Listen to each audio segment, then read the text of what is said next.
All right, good morning, everyone. Good morning. Morning.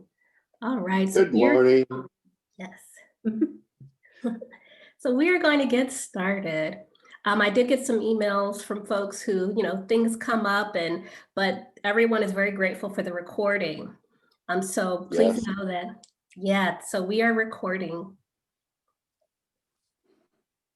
And once it is recorded, where can we retrieve it? Absolutely. So we have a YouTube channel, and I'll email all the participants the link. And also the email that you got for this class in the signature line is the link to our Facebook page and the YouTube channel where you'll find the recording later once it's available. Okay, thank you. You're so welcome. And if I may just ask everyone to mute as I move on.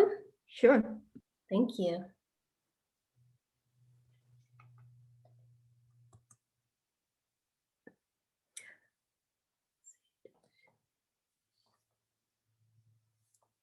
All right, well, today is Saturday, May 15th, and if you're here for How to Pray or Rediscovering Prayer from a UU perspective, you are in the right place. So really glad to have you here with us.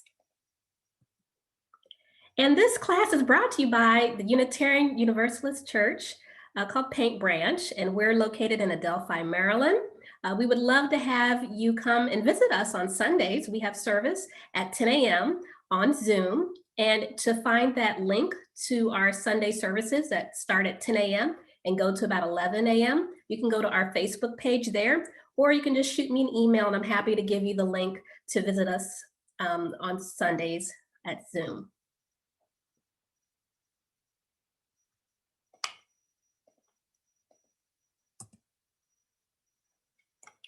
Now we will light our chalice. We light this chalice to hold in high regard the power of words to live beyond their speaker, to create reality, and to change hearts and minds for better or for worse. We must find and accept our voice. To use our voice for good is a holy act.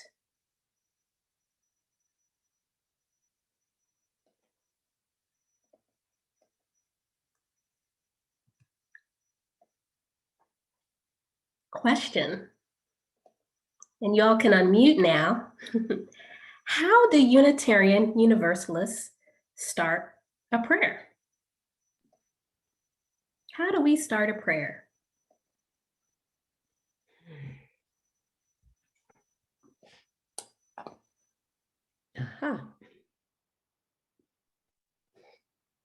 I think of starting a prayer as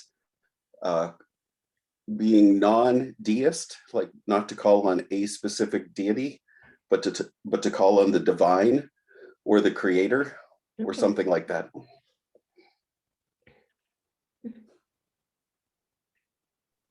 Okay, and let me give you a hint. The answer is funny. It's a joke. Okay. Ready. How do Unitarian Universalists start a prayer? And Eldridge, you're pretty much right on target here. Okay. The answer. Oh, that is good.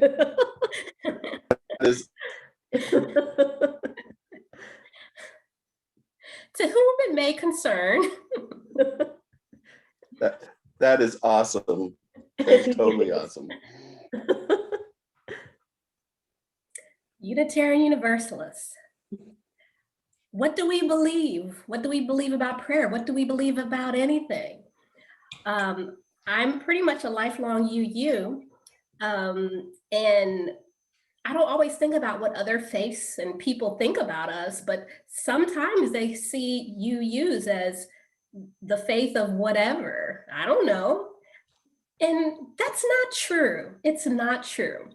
We do have beliefs, we do have faith, and even though there's a lot of it's not even really flexibility per se, but there's a lot of inclusion and acceptance around each individual finding their own truth.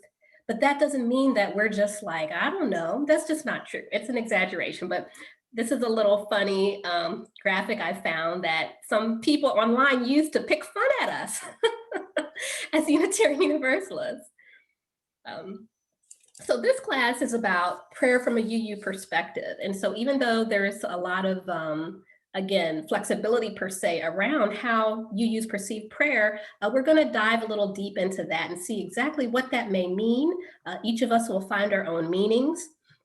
And I wanna just reiterate that this is a class. So it's not a seminar or a lecture. So as a class, I will be asking each of you to participate or calling on you all or giving you the opportunity to share your perspective on things. So just please keep that in mind. There's a brochure from the In Spirit bookstore and gift shop, which is a UU store.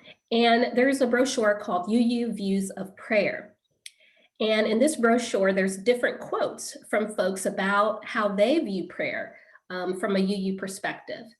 And so we're gonna talk about this a little bit. I'm gonna ask for 3 volunteers to actually read each slide. So here, this perspective starts with prayer does not change. So if I can have a volunteer to unmute and just read this quote about how they feel about prayer. Okay, I will. Thanks, Irene. Prayer does not change things. Prayer changes people, and people change things. Prayer is not hearing voices. Prayer is acquiring a voice. Mm-hmm. Thank you. Volunteer for this next one, please. I'll read. I define I can volunteer. Okay. thoughtful and intentional conversations with the universe. My prayer might not change anything, but it helps me respond to the rest of the world in a way I didn't before. Thank you, Sabrina. And the next one, Eldridge had volunteered. Okay. Prayer is an intimate conversation with myself in all my vulnerability, facing fears that may be beneath the surface or staring me in the face. In prayer, I admit that I'm powerless to shape the world to my desires and wants, but I have the power to choose to respond. Prayer grants me the courage to face the mistakes I've made and harms that I have caused others. Prayer exposes the bounty of my life for which I can be grateful. Thank you. So thinking about how those other UUs perceive prayer and just the wide vast of difference there, think about, how do I view prayer? How do you view prayer? So the floor is open.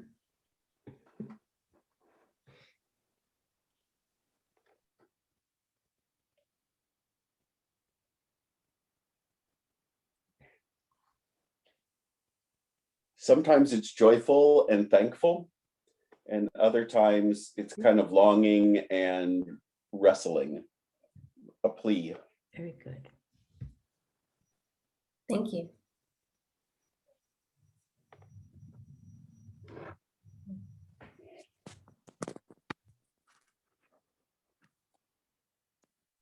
One more, and then we can move on.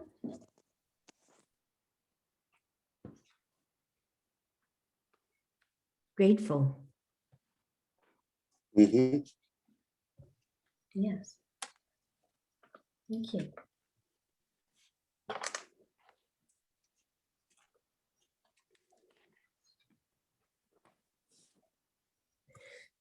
All right. So now we're going to go into the second phase here of our class and talk about and explore 3 techniques for how to pray. There are so many different ways to pray out there, and we have our 90-minute class to really get into things. And so we're going to focus on just these 3 techniques. And I hope that after class, you'll continue to explore other techniques as well. But the first technique that we'll look into is Jesus's model. Jesus has a model for how to pray. Actually, let me see here, I think it was in Luke, Luke 11, verse 1, and also mentioned in Matthew 6, verses 9 through 13. Jesus prays often, and Jesus is so prayerful that his disciples finally ask him, they'll be just going about their business, and then Jesus is gone, and they say, "Where's Jesus?" "Oh, Jesus went to go find solitude to pray." He's always, getting in his silent space to pray. And he was so prayerful that his disciples said, "Jesus, teach us how to pray." And Jesus said, "Okay, this is how you pray."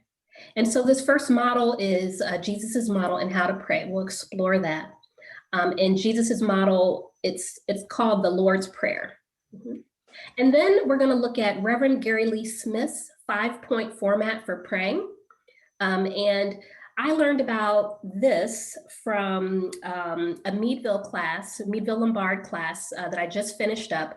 My professor was taught by Reverend Gary Lee Smith, and he brought this 5-point format to my attention. And so I'm going to be sharing that with you. I think it's really neat.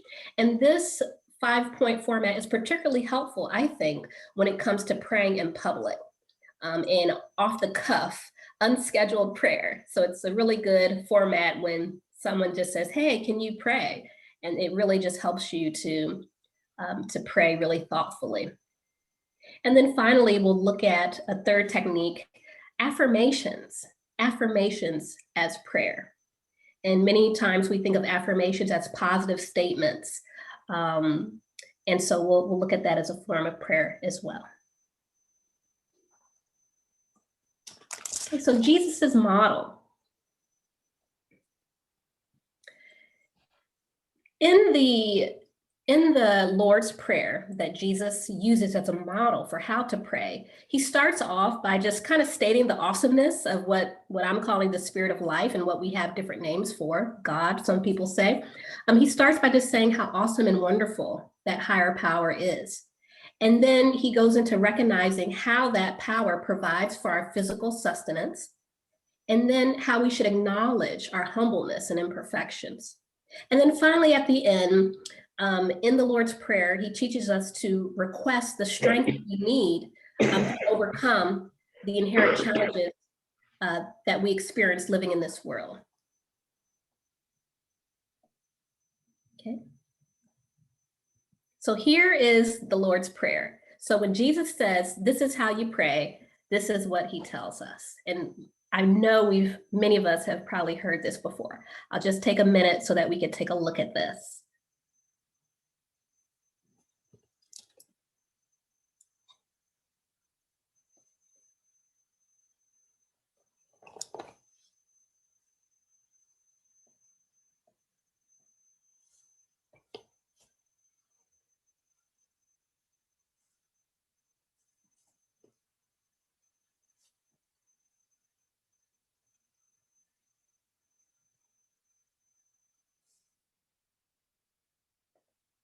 Okay. So again, this is the Lord's Prayer, and it goes on this model here, these 4 steps. So you see how this fits into this here. And I think this is a really interesting model, and I really appreciate it.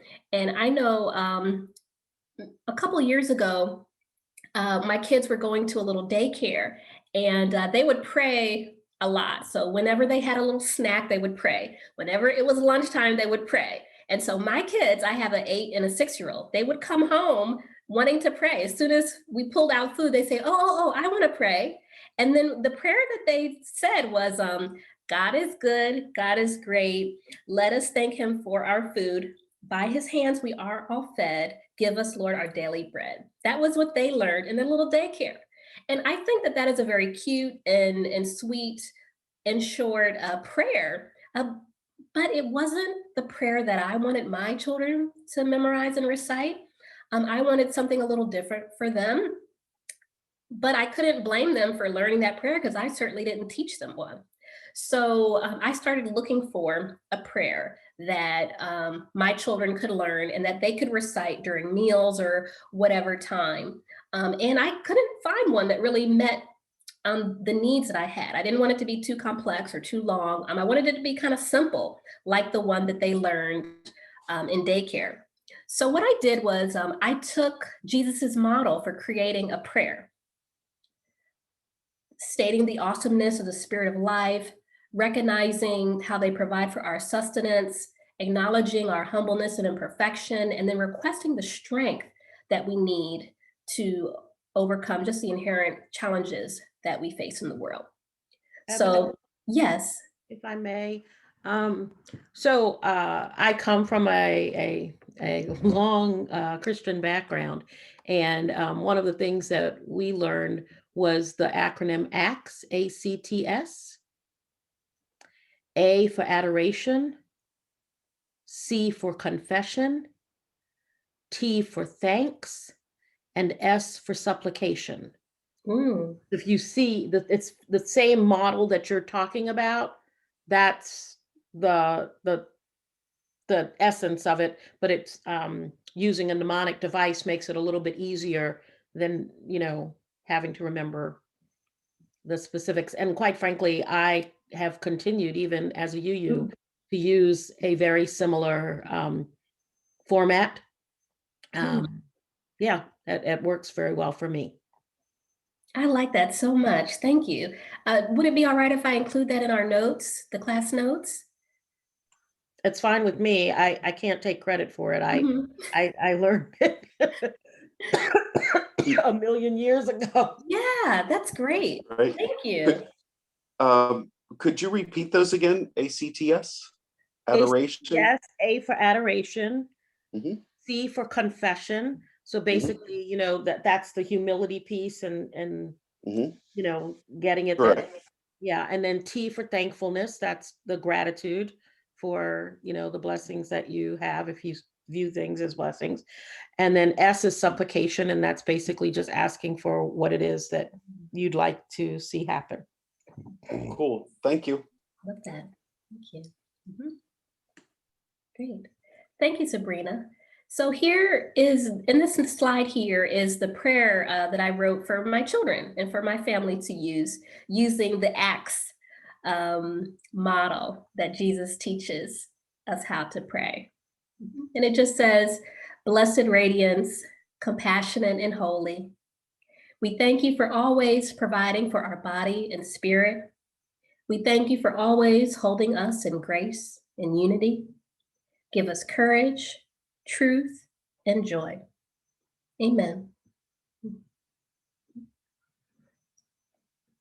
So when we think about Jesus' model, keep this in mind, because later in the class, when we look at all three of these techniques, we'll have some time to begin to draft our own prayer. If there's something on our mind, something that we pray for regularly, we'll have a chance to take into account these three techniques and begin to draft our own prayer out of what we've learned.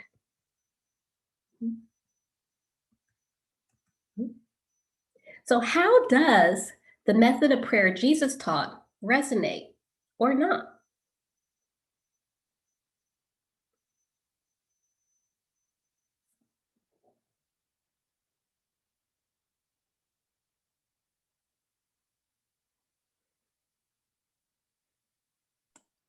Well, I think I've already mentioned resonates for me because it's what I've always done, and I have always found it to be useful and it works for me.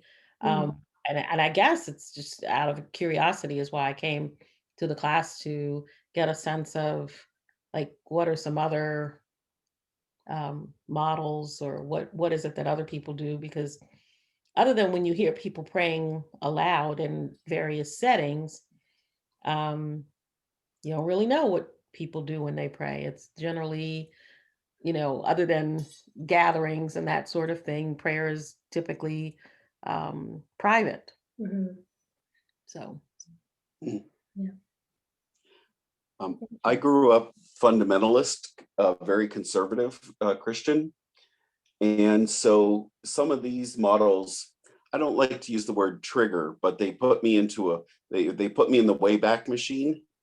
And it reminds me of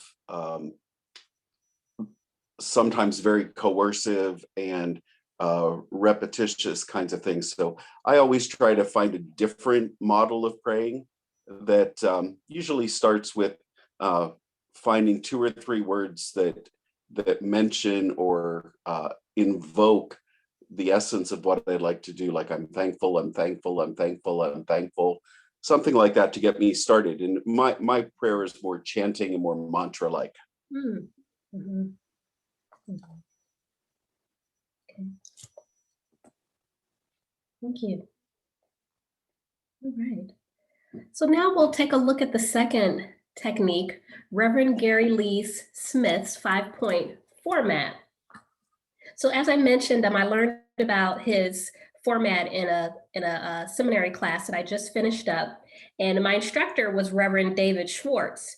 And in this class that was called Preaching as If You Mean It, we learned about preaching techniques and worship service techniques, and that, pretty much there's a lot of times where leaders, lay leaders, anyone will, whether it's a sermon or a chalice lighting or praying, will need to kind of speak off the cuff or, without prior planning. And he mentioned this 5-point format as a really good way to step into that sacred space of prayer without preparation. And a part of that is thinking about the needs of those that you're praying for and with.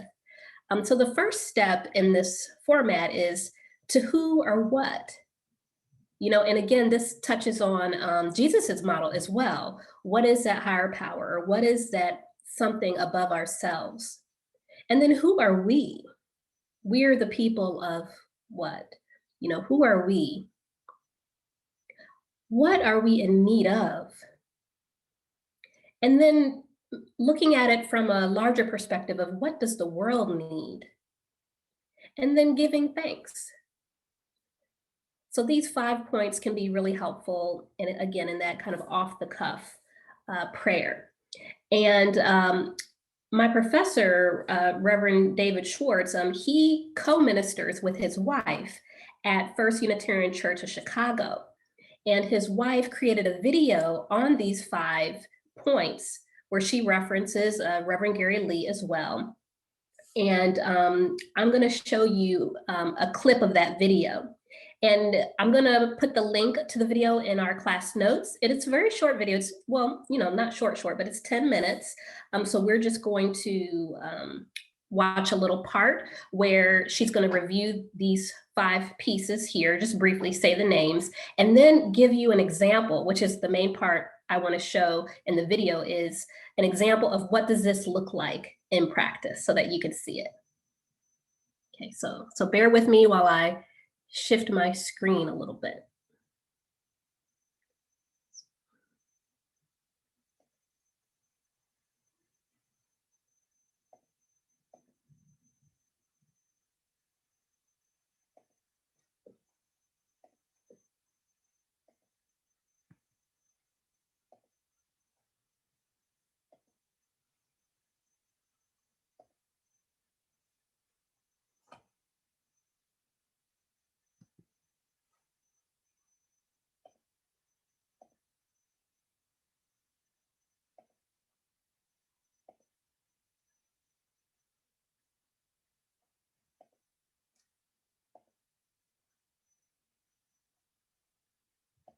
I'm going to put my volume up a little bit just to make sure you can hear good.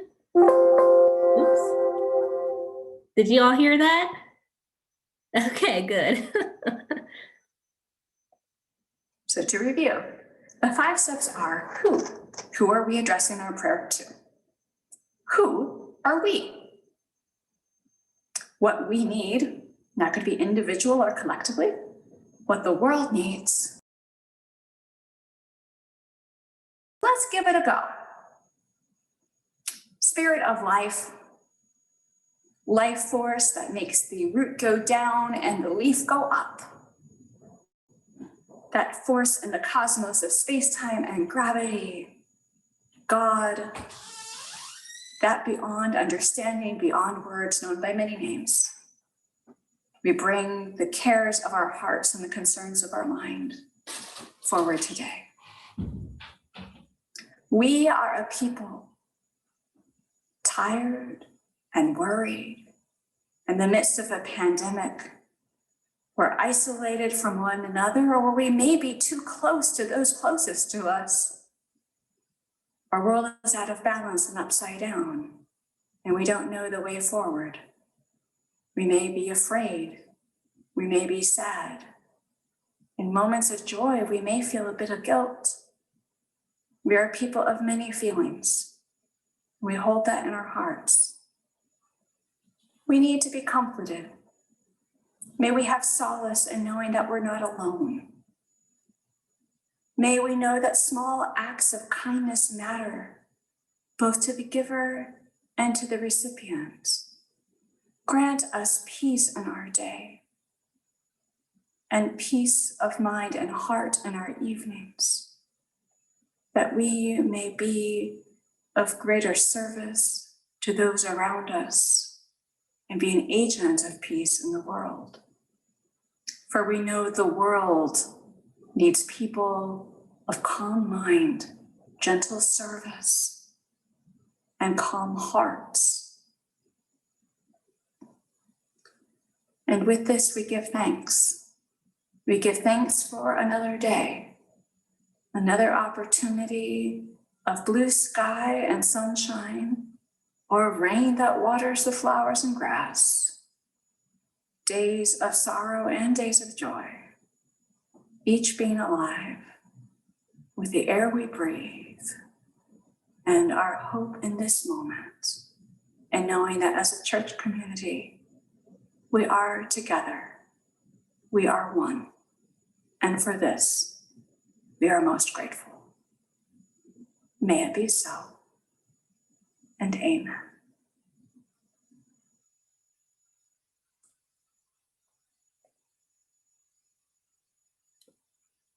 So you get to see it in action. Today is Thursday, the 13th of May, what's called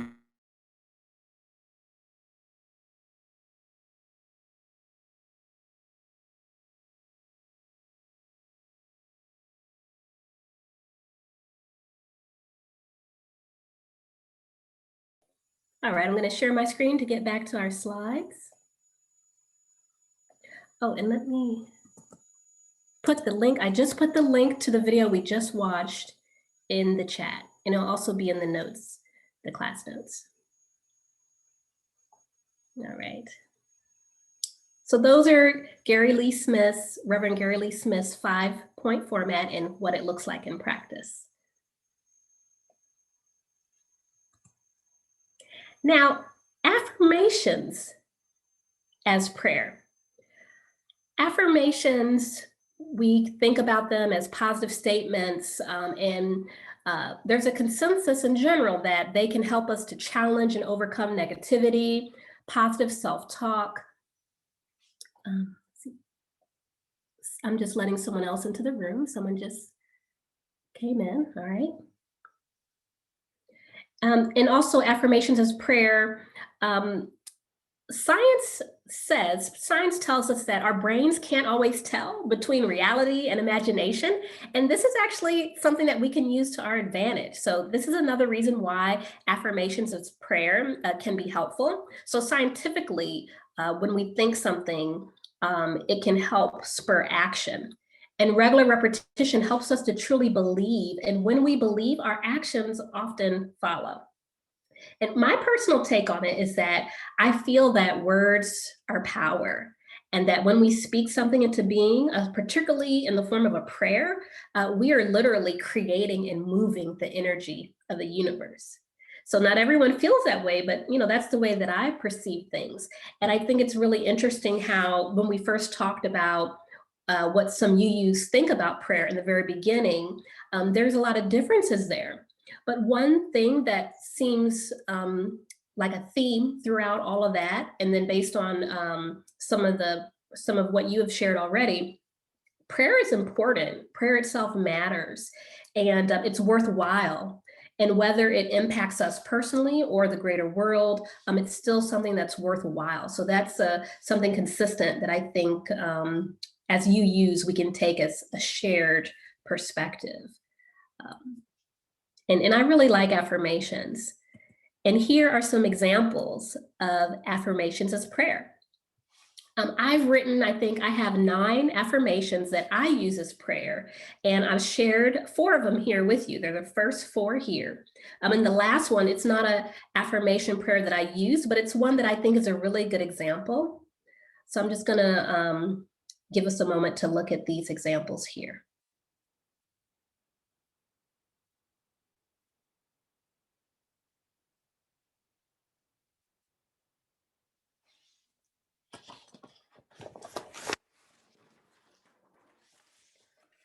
Another thing, I'm the kind of person that when someone says something, I'll be the first person to say, don't joke like that, because I feel that words have power. So I have a hesitance in people saying things that aren't positive or that are negative or that could bode well if they happen in reality. So I'm that person that says, don't joke like that, because I really do believe words are power and that what we speak puts things in motion in the universe to happen for better or for worse.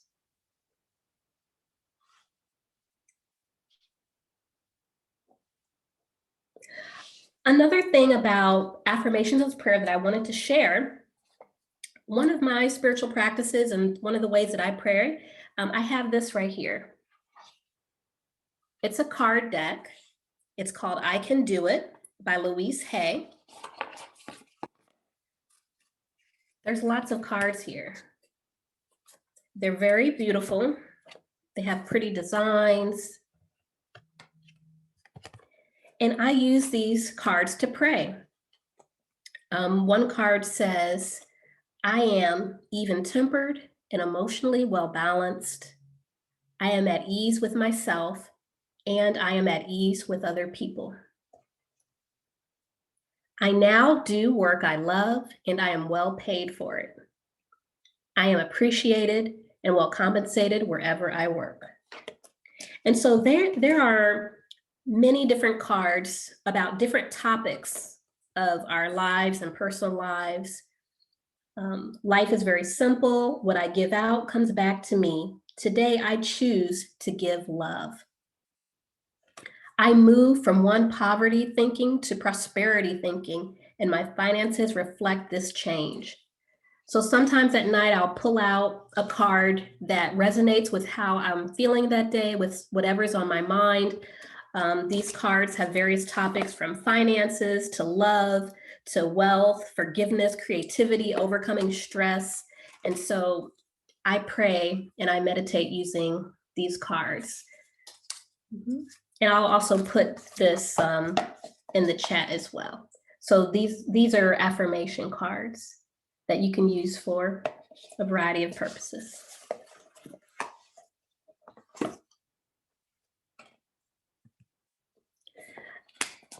Kind of a side note, I wanted to talk about affirmations as blessings. How many times have you said to someone else, I will pray for you, when maybe you meant, I'm sorry to hear that, and then you never prayed for that person? Have you broken prayer promises?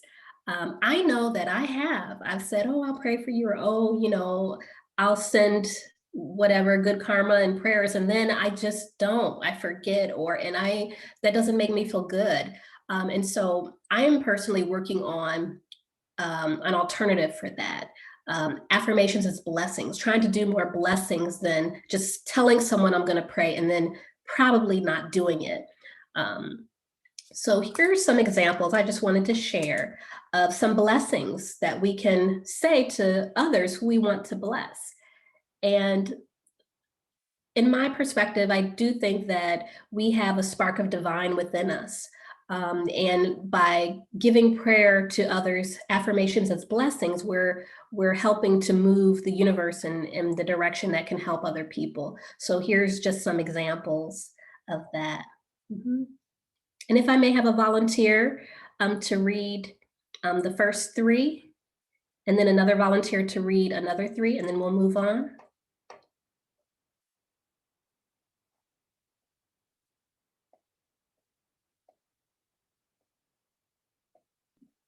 I'll be happy to do it. Thank you. May the fruits of peace and love bless you. May the Spirit fill you with comfort. May the ultimate Creator do great things through you.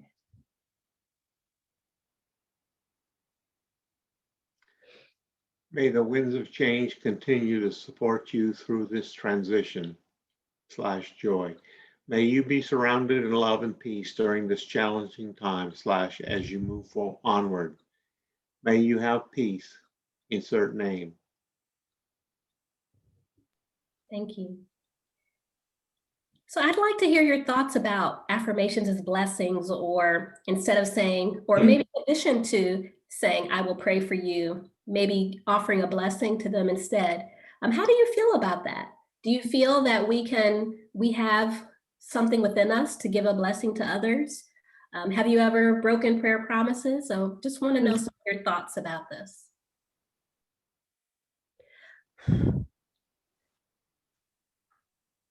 Yeah.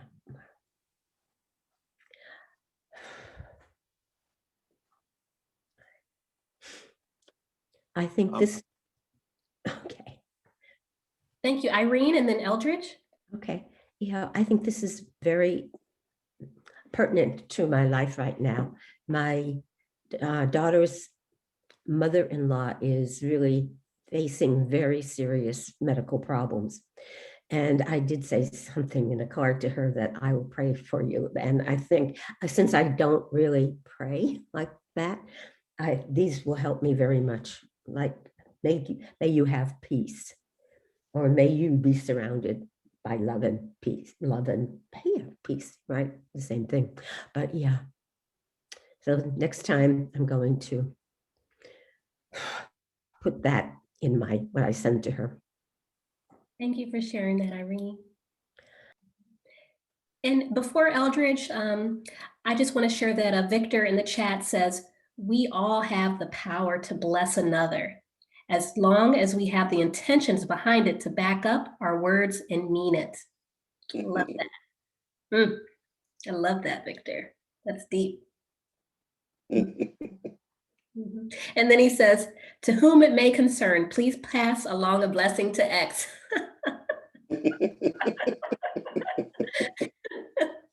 Yes. That's wonderful. I think of prayer as not a bureaucracy. So I don't have to go up and over. I don't have to go to my boss to talk to somebody else's boss to bless someone else. So oftentimes I'll do something as simple as while I'm thinking or praying for a person, I'll put my hand on my chest and just continue to pray, and to oftentimes it's visualization and get impressions of what I want to happen for that person. And then I move my hand from my chest up to my lips and blow, kind of like you're blowing a kiss, and just push that energy out to that person. So it's more of a movement of energy, and believing that I have agency and energy to use my spiritual connections and channel energy to a place and to a person to affect change. Yes. When researching and preparing for this class, one question that has come to me before, I always think about, and I've asked my pagan friends this, what's the difference between a spell and a prayer? And I was looking at that question again for this class, and some of what I found is sometimes there's a perspective that prayer is when we are asking or putting our energy out there to that higher being, whereas a spell is we are originating the power from ourselves.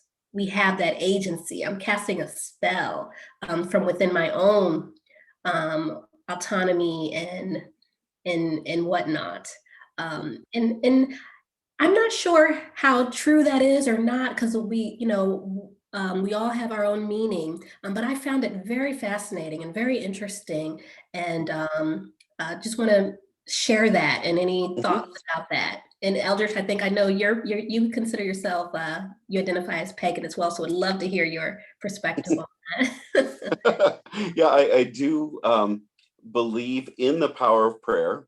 A little aside is sometimes I've had very conservative Christians try to pray the gay away from me or things like that. And I'm like, look, just stop praying, because I believe in your prayer more than you believe in my prayer. And I don't need that static in my life. So don't pray for me in some way that I have to ward or push off, because send me good intentions, not something negative, because I do believe in the power of prayer. And I think of prayers and spells as very similar. I think of prayers as, in paganism, as an intuitive religion. It comes from inside of you, from your guts. Like what's that phrase? When I know that I know that I know something, and I just pull up that visceral energy, and that energy I can put out into the universe, and that's a spell, and that's a prayer, and take responsibility for my actions, because if I put it in motion, I have to take responsibility for the reaction, the consequences, intended or unintended. So yeah, I believe that we all have an internal visceral force that we can use for prayer. Thank you. Any more thoughts about that? I'll just say, I guess one of the thoughts that came to my mind is, as you were talking about the differences, I guess, between, let's say, praying to a higher power as opposed to a belief in a higher power within. One of the things, and taking that in conjunction with what you were talking about in terms of putting words out there in the universe, I think one of the things that I know I have said, and I know others will claim something, like claim a victory over an illness, or claim a successful outcome of some sort. And some will add to that, claiming in the name of, whatever deity. But I also find that to be, I just find that to be very powerful. And so I would say I do agree with the power of our words. And one of the other things I'll share, and I know that not everyone has access to, but I know that you also have been a member of Blue. I don't know if you get the daily affirmations from Blue, but I find those to be very powerful and thought-provoking. There are lots of places, even many people in my family are Christian, and they will give me as gifts, a calendar that has devotionals and things like that. And I find all of those things to be powerful and helpful, and, kind of like your cards, just taking time, I think, just taking time out of our day to day to just sort of breathe and think about who we are in the world and how it is we want to help ourselves, and how we want to help others. So you talk about prayer promises. I have promised many people that I would pray, and I imagine at some point I've broken those promises, but it's rare. If I say I'm going to pray, and I specifically will ask, if I know that someone is going to have a surgical procedure, I will specifically ask, what time do you expect to have it, on which day? And at that day and at that time, I take a moment out of my day and try to channel those energies, Eldridge, that you were talking about, channel those energies into, the surgeon's hands, if you will, or whatever. Yep. So it's interesting to me, just, hearing the different perspectives, and I guess I see things much more merged together and not really in separate buckets. Yeah. Yeah, we are all connected. Yeah. Thank you for that, Sabrina. In the chat, Victor says he's going back to spells. A spell would be evoking from within And the spell would be invoking from outside, using our own divinity as the connecting bridge, as a gateway of sorts. Mhm. Mhm. And another common way to do a spell is to get a strip of paper and write out your prayer on it, and then you can roll it up. Sometimes I turn it into a bead. I kind of glue the paper to itself and make it a bead, and so that's a little prayer bead. And inside that bead is that thing that I'm praying for. Mhm. Sometimes take a strip of cloth and put the energy and write on it and tie it to the limb of a tree and let the energy of the universe take that prayer. Mhm. Thank you. One thing I like about what you described, Eldridge, is the way that embodying the prayer a bit. I'm a kinesthetic learner, so I learn by doing. And so physical stuff resonates with me, taking something and creating, and that action of doing that while thinking about something, creating that, to me has a lot of power and energy in it. So, Yes, yes. Sometimes I take an index card or just a piece of paper and doodle. I'll put the person's name and I'll just start to think and just put my ideas down and see what comes up out of that thoughtful space, that connecting space. Sometimes it turns into art and sometimes it's just a doodle. Yeah.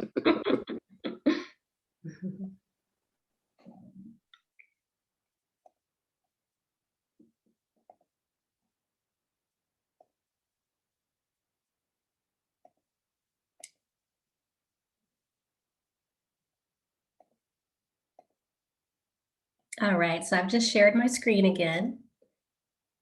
And these are just suggestions in terms of affirmations as blessings. And I encourage you to, these are just tools. And so, Irene, I'm glad you mentioned that these were helpful to you. I'm trying to do more of these. Mhm. And I'm trying to do it in their presence. So when they're there, saying it while they're there. Mhm. So have you or someone you know used affirmations as prayer with positive results? Mhm. Have you seen it work for you? Work, quote unquote. Mhm.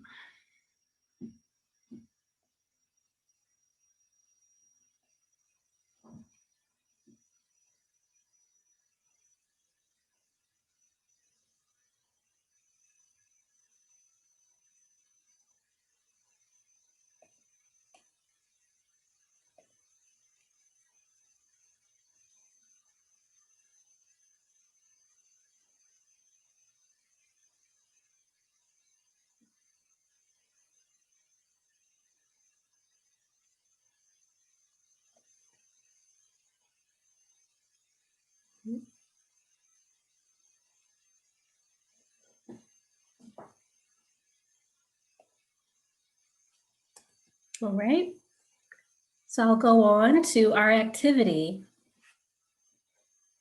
So now we have had a chance to talk pretty deeply about the 3 different techniques for prayer. And we also talked about just some other techniques of prayer and some rituals around prayer. And so in that, so here's an opportunity where we can take some time. We'll take about maybe 10 minutes to think about those techniques and create our own prayer. Maybe there's something that you pray for on a regular basis, or something that's just on your mind today, but thinking about that and crafting your own prayer. And then you'll have an opportunity to share if you like. If not, that's fine too. It's more just like the last question, we didn't have anyone to really verbally speak about it, but it's for reflection as well. So begin to draft up our own prayer. Do you need me to go back to any of the previous slides to help? So please let me know if you need that. And I'm going to start my timer in a second. Mhm.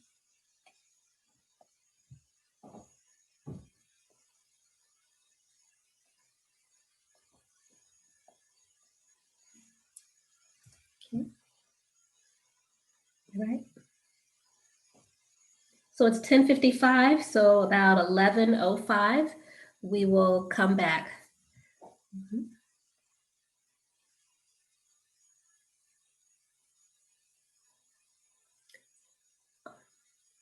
And in the chat, I'm going to put some of the information from the slides if it'll be helpful to kind of trigger your memory a little bit.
All right.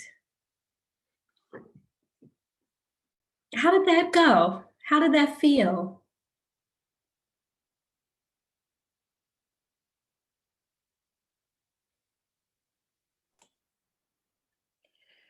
I don't usually write my prayer, so it was different, Mhm. but I just wrote what I normally say. So, you know, I just don't usually have it on paper. Mm, mhm. So a little bit different, but otherwise fine. Okay. Mhm. Hmm.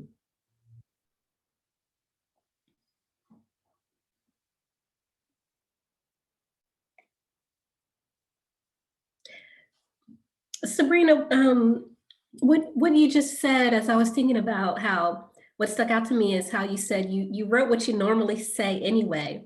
It made me think about this statistic I saw or read, something about a Harvard study where people who wrote down their goals, they had it in their head, but people who actually wrote it down, when they followed them after how many years, people who wrote them down, tended to have achieved them more so than the people who kept them in their head. And I'm wondering if there's any connection between that and prayer. Maybe by writing it down, it adds more power to it or not. I mean, I don't know. It just made me think about that. Mm-hmm. So I actually have a good friend who writes her prayers all the time. Like that's what she does. I have some other things that I write. So I have done the goal writing. I also have a gratitude journal. So I do have some other things that I do write. I just don't typically write prayer, but definitely I think there is something to be said for taking it outside of one's head and either speaking it aloud or putting it on paper. I do think there is value in writing things out. I do write quite a few things. I just haven't done the prayer writing. So yeah. I often feel weird writing prayers, but I'm a much more spontaneous, more mystical, in the moment kind of person. But giving us this time to write, I went ahead and wrote something up. I'm on an iPad, so I had trouble finger typing it on an iPad. So Victor has just put it in the chat. So this is a little framework that came to mind out of this exercise. When you just hear something happening, I just got wind of this happening, and whatever it is, I just heard about X, Y, or Z. I pray for those involved, known and unknown. My heart goes out to whoever and whoever. My thoughts go out to whoever and ever. I align my mind, my heart, my spirit, and my action to bring support or hope or healing. And here and now, I invite and invoke the spirit of love to assist and act and bring forth peace. As I will, so will it be. So mote it be, so mote it be, so mote it be. So thanks. That was my little free writing. It's so poetic. I love that. Thank you. Eldridge? Yeah. I don't understand. So mote. What is MOTE? I don't know that word. It's an old English word for to make it. So I will mote it, I will make it. So mote it be. It's very common in Wiccan circles to use the word mote. Okay, thank you. Or you can just say MIH. So make it happen. So make it happen. So make it happen. Thank you so much. I appreciate it. Sure.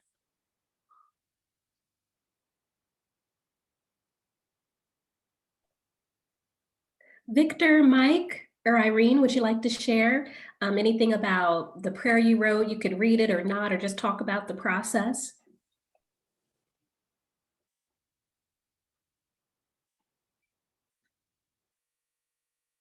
Irene, you're on mute.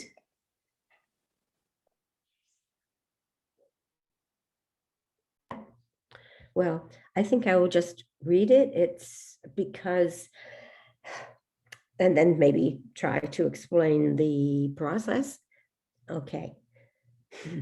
To the great power that pulses through all in the universe, let me use my portion of that power for good and help me see what that may be. And that is, that's what came to me as I wrestled with the possibility that we could, that we were going to be exploring. It has been very helpful to be doing this right now. And I think many years ago, I took a class on creating your own theology, a UU class. And what I got from that was that harmony was the essence that I was hoping for in the universe. And right now, there's so many things that are, wrecking the system in our democracy. The pandemic has upended so many lives, but I just hope that that I'm striking a good, I don't even know what word, action to help work through all of our problems. That's about it. And I know forever that putting it on paper diffuses the horror. That's one thing I have done in my life. When things have gotten really, really difficult, if I just write things down, it puts it in a different perspective, and then I can be less afraid. And that's it. Thank you, Ebony. I appreciate you sharing about how for you, putting things down on paper helps to diffuse the horror of it, and helps you to be able to move forward. Mhm. It reminded me of a class I took where we wrote down some things on paper that had happened to us or that we experienced that was really challenging. We wrote it down on paper, we balled it up, and we went outside to the parking lot and we burned it, like put it like fire burned it, and hoping we didn't get in trouble. But that's what we did. And it felt good to burn that, to get it out, put it on paper and burn it. Mhm. Thank you. Ebony, Yes. could I say something about the action of burning? Kinds I of. have practiced two different methods for doing that. Like sometimes to get rid of something, to diffuse it or to make it go away. That I think that's what you were talking about, putting doing that part of the work of burning. Another focus that we use sometimes is, people will write prayers on paper and then they'll put it into a fire pot or a fire pit. And then we think of the smoke bringing the thoughts of that prayer out to the universe and sending it up and out. So I think of burning in two different ways. Thank you for that.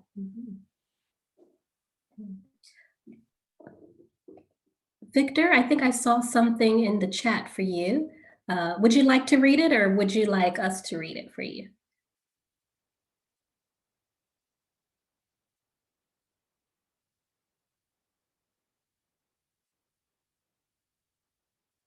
Oh, okay.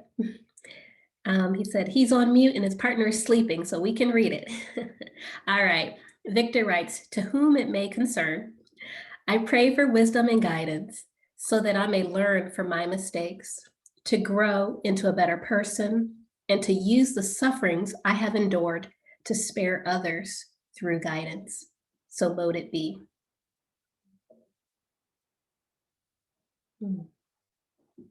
Thank you, Victor, for sharing the prayer you wrote.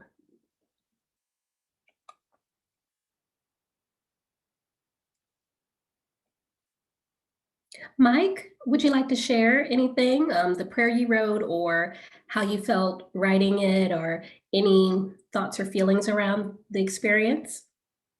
I haven't done much with writing prayers myself. I think that's just because that's not where I am.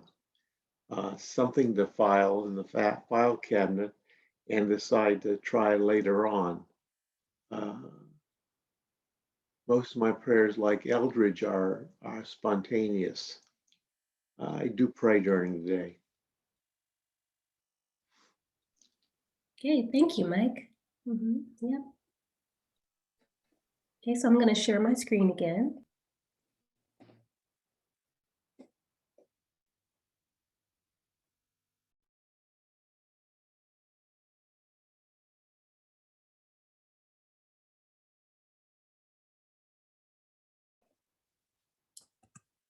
All right.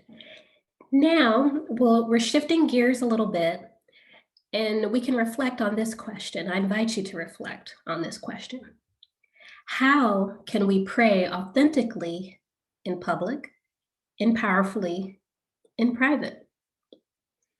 In the description of this class, this is one of the points that I promised that we would touch on. And so it's something to reflect on. Maybe what is stopping us from maybe praying authentically in public or powerfully in private? Maybe we don't have any issue. Maybe we feel we're doing a great job in one or the other or both. But I'd like us to reflect on this and to, if there is something stopping you from praying authentically in public or powerfully in private, I would invite you to share what that is, and maybe not just what's stopping you, but maybe some ideas about how that might be addressed.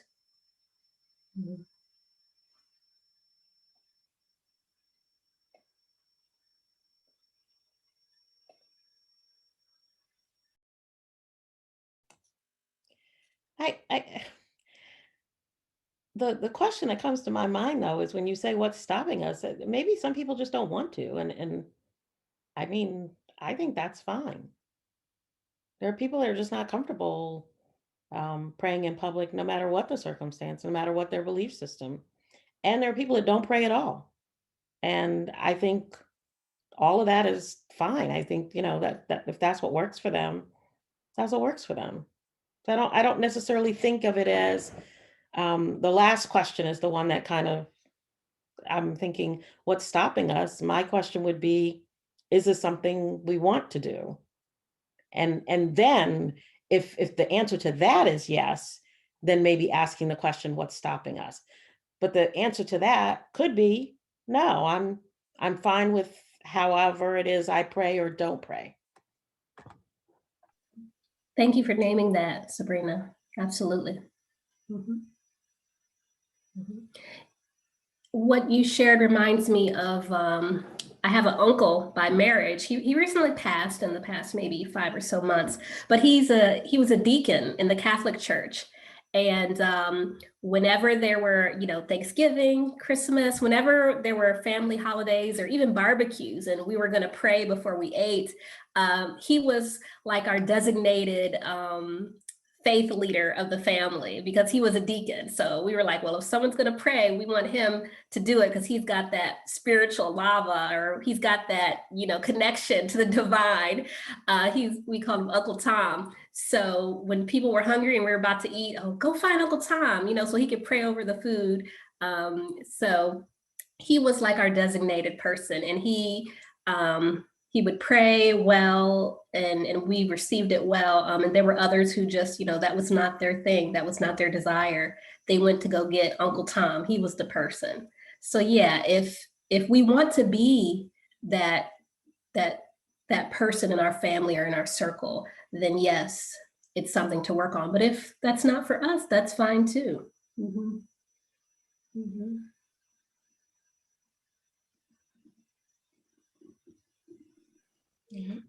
It's fallen to me in my family gatherings. I have a fairly small family, but when we've come together, this is my family of birth up in Pittsburgh. When we get together, my dad was a minister for a time and been to Bible college. So they kind of, it's fallen to me. They're like, okay, Eric, do this thing. And, but my way of praying is very different. And so I try to be very personal. I ask us to stand in a circle and hold hands and then look around eye to eye and remember the people who are here and say the names of the people who are not, and then do the blessing over the food and, just pray to the great divine and to bless the family. Mm-hmm. Yeah. Thank you for sharing that. Now with my Uncle Tom gone, as I said, he passed away a few months ago. I don't know if we have that person in my family who will be the go-to person. I would be happy to step up and be that person, but I'm not completely, I guess the word is comfortable yet. And especially like I would be more comfortable praying at church in front of, and with my UU family than, I'm just not quite there yet with my family who's mostly Christian, so how can I pray in a way that's authentic to me and still address what their needs are? I can do it, but it's just, I'm not quite there yet. It's something that I'm still working on. To me, that sounds like you have a great respect for the power of prayer and the presence and agency and the role in the family. Yes. And you have an opportunity, Ebony. I don't profess to know the answer to your question, but I love what Eldridge shared. I think that's a great model. And I'm also a believer in owning it, right? So just right up front say, y'all know I'm a UU, so this prayer might be a little bit different than what you're accustomed to, but here we go. Oh, that's great. I love that. Just putting it out there. Just put it out there. And I feel like as long as you don't say something, because obviously I come from a very Christian focused family, but there are other people in my family as well. We have a Hindu group of people. There are people who are Buddhist. So, we're kind of spreading out into a lot of different branches. And yet when we come together for Thanksgiving or whatever, we pray. And so, whoever it is that is tasked with the prayer, that's the prayer we give.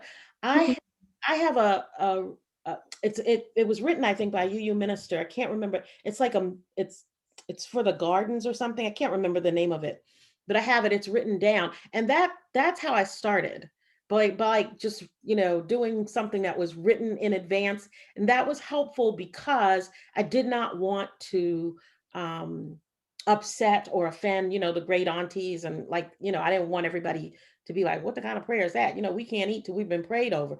So that's the truth though. That's the truth. Yeah, it's a factor to consider. So it was helpful to have something that was written, and people accept me for who I am. And so, like you say, you just put it out there. This might be a little bit different than what you're accustomed to, but people really like that prayer. I can't remember what it's called. It's like you're thankful for different people in your life, but you connect them to different vegetables. I'll find it and send it to you. I got it from John Bartoli. And he got it. It's been around for a really long time. But at least that was a Thanksgiving one. It's a little bit long, but people in my family can't complain because they can do some long prayers. But that may be a place to start. And you already started. You already have a prayer that you wrote for your children.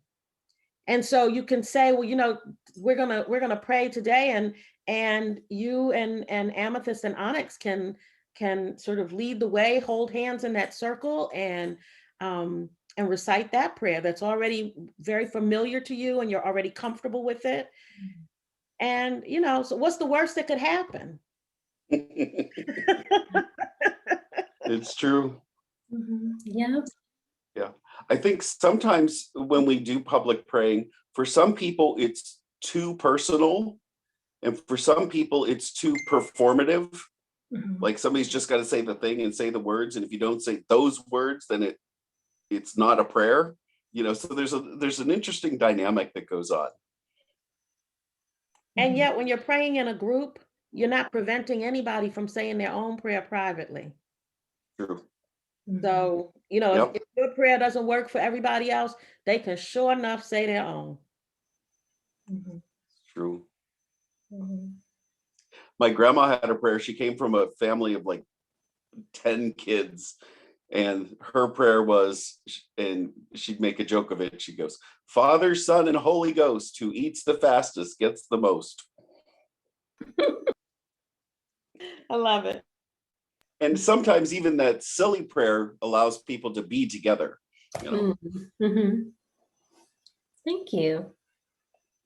Right. Yeah. So all that said, and I appreciate those suggestions, and I'm hoping to get to, I would like to pray with my family in a leadership role. And so I'm working on that. And this class will help me to do that. Because, Yes. One reason why I wanted to teach this class is because I was learning a lot about prayer from my studies at Meadville, and I wanted to share it with others. And also, when you teach, you learn. And I'm still in process. And so this has been very helpful for me to hear all of your feedback and suggestions and just the process of preparing for the class. And so when I looked at considerations on being authentic and powerfully praying, some of these sentences here on this slide are what I learned in my class that I took, Preaching as If You Mean It. And then some are from other sources. So, thinking about what is the need of the people in the room? What do they need to hear considering where they are? And sometimes you may hear ministers ask, well, on a scale of 1 to 5, how is everyone feeling? Or you'll actually ask them what's on their mind. Put in the chat what you're feeling or certain things like that, because the person praying wants to incorporate those feelings into the prayer. And sometimes instead of just assuming you think how people are feeling, ask them and then praying. And thinking about speaking in a way that meets their needs. And even in terms of reading, sometimes if we're doing a reading for a sermon or worship service, it may look nice and sound good, but does it really speak to the moment? Is the prayer or whatever we're thinking going to speak to the moment? One thing that my instructor in the preaching class kept saying is the most important thing is not to fool yourself. So just being true to ourselves and not trying to fool ourselves. And some of that goes into that being too performance-y, this is a performance. And just being comfortable, trying to be comfortable, because when you're comfortable, it helps you to be more authentic and sincere. And then Jesus, we talked about Jesus as a model, and even he says in Matthew 6:7, do not use meaningless repetition as the Gentiles do, for they suppose that they will be heard for their many words. So do not be like them, for your Father knows what you need before you ask him. And thinking about, does prayer have to sound holy? Does prayer have to be long? Is prayer a one-way request conversation or something else? Understanding and thinking about these things before we pray can help us to reflect on what may be more authentic for us. So just to recap, because we're about out at time, consider prayer as one of the most underutilized weapons, per se, or healing tonics that we have available. Words have power, feelings have power, thoughts have power. And that is something that's consistent with UU values and UU perspective, is that prayer matters and words matter and they have impact. And I think about when I pray for my enemies, not that they're my enemies, but people who've done things to me or that I'm trying to get over. When I pray for other people who I'm having an issue with, it helps some of those negative feelings get out of my heart, and it actually changes me. It may or may not change the other person, but it changes me. And that's something that I'm grateful for and that I reflect on in terms of the importance of prayer for my own well-being, regardless of the impact of other people. And then when we pray for ourselves and each other, it's an act of not being a passive bystander to our lives, that we're embracing the divine within us, our interconnectedness. And then this is something I talked a little bit about, but cultural expectations. For me, some stereotypes and my own fears keep me hesitant about praying, you know, as a I don't want to say as a prayer leader, I guess, with my family, but there are expectations. And my Uncle Tom, he prayed so well, and I feel a bit intimidated a little bit about, am I going to be able to pray in a way that he did? But maybe that's not what I should do. I should just pray in the way that accept my own voice and how I'm going to pray. And I think if I can be more myself and go into my own voice, that will be a better path for me. So that's my experience. But thinking about cultural expectations and stereotypes and our own fears that could keep us from praying as authentically as we aim to, and trying to let them go. And just prayer as a spiritual practice. For some of us, I know Sabrina mentioned journaling and other things. So sometimes prayer isn't always a verbal. It could be written, it's words, it's our thoughts. And however we do it, whether it's through affirmations or rituals and balling up paper and burning it or whatever, it's a spiritual practice and something that can help us in our faith journey.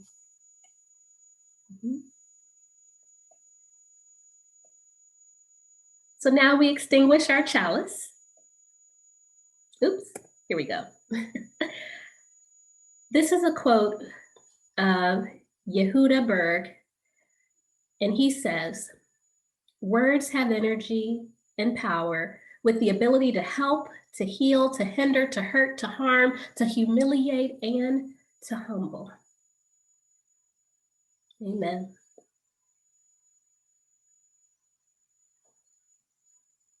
And then here's a little plug for our next class.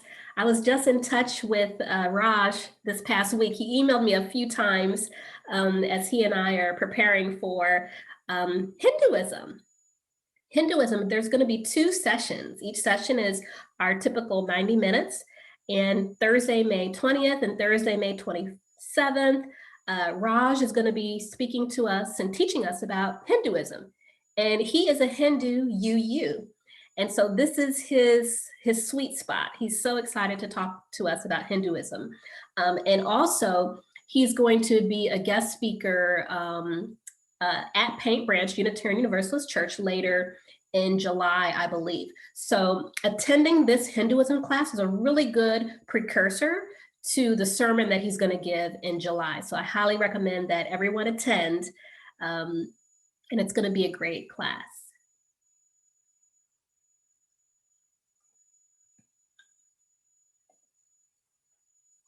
Yay!